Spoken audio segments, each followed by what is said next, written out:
if we have those receptors in our brain, it must mean our brain is capable of making those substances. And so there's 4 states of consciousness. There's wakefulness, there's sleep, there's dreaming, and then there's a transcendental moment.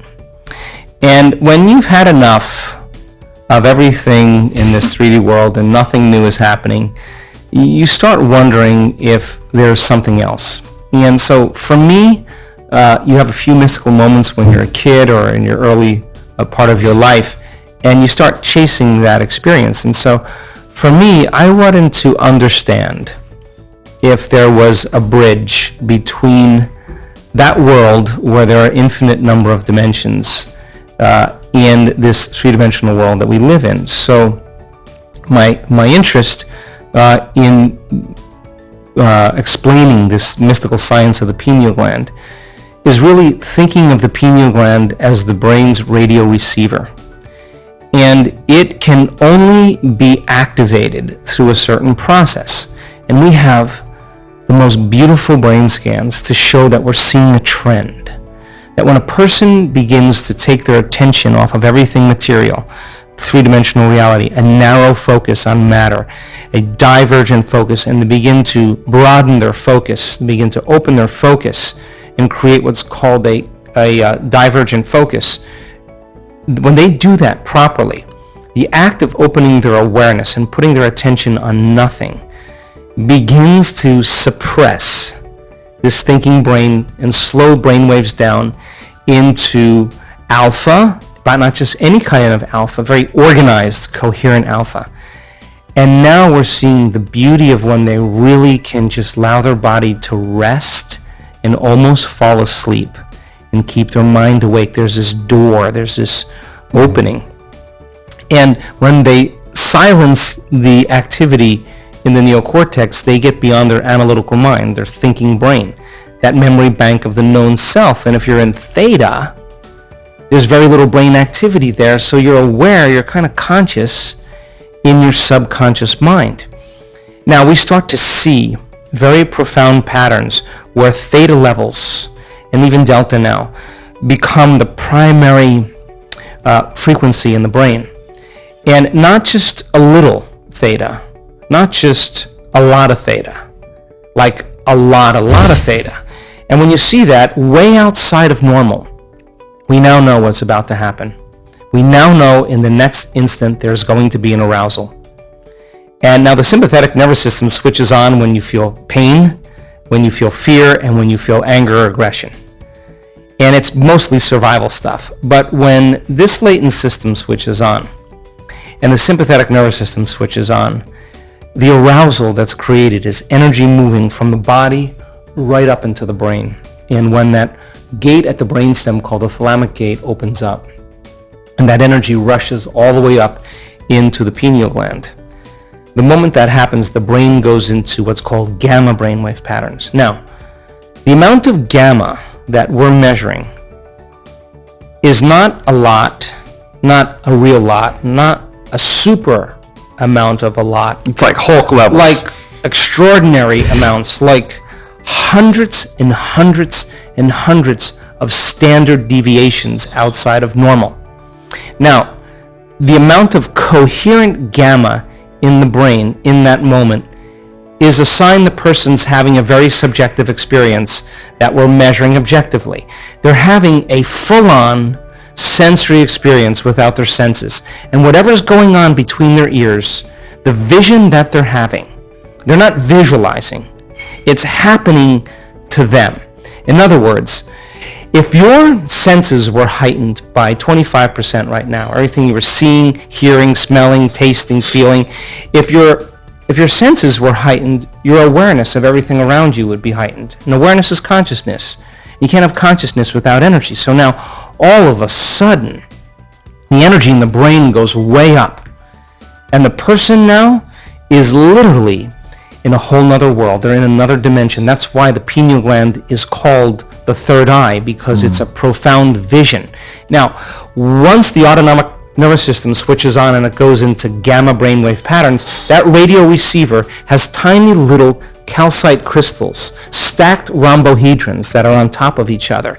And those crystals begin to shimmer. They begin to oscillate. And now the radio receiver is activated. And now all you got to do is keep this mechanism suppressed and tune into frequencies. And all those frequencies carry information. And when the brain latches on to a frequency, the pineal gland acts as a transducer. And a transducer is no different than a TV antenna that takes one form of energy, frequency, and turns it into, or transduces it into imagery.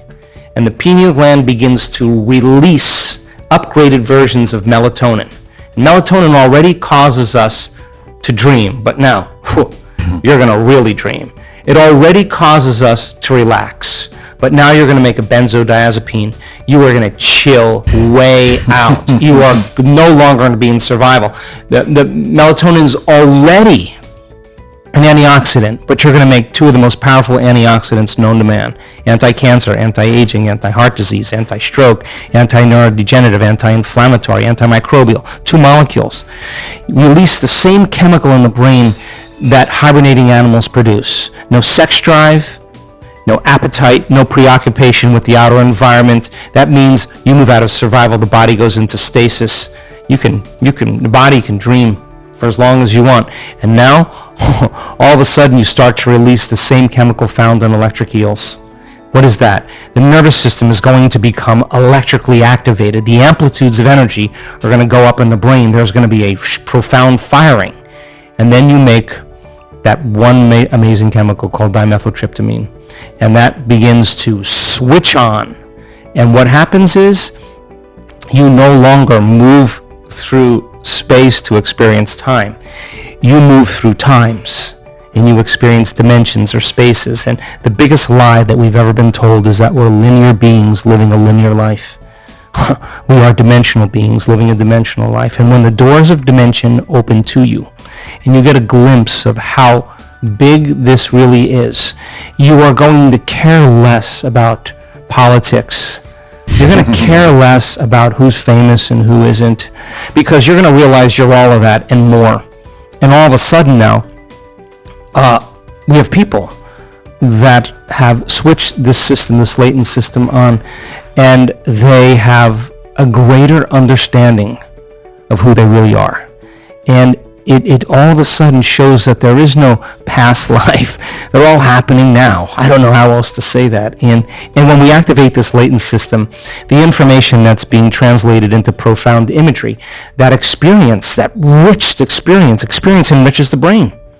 Now you're laying down circuits for something that has nothing to do with the material world, and that experience produces an emotion, but the emotion is not going to be guilt or shame or unworthiness or fear.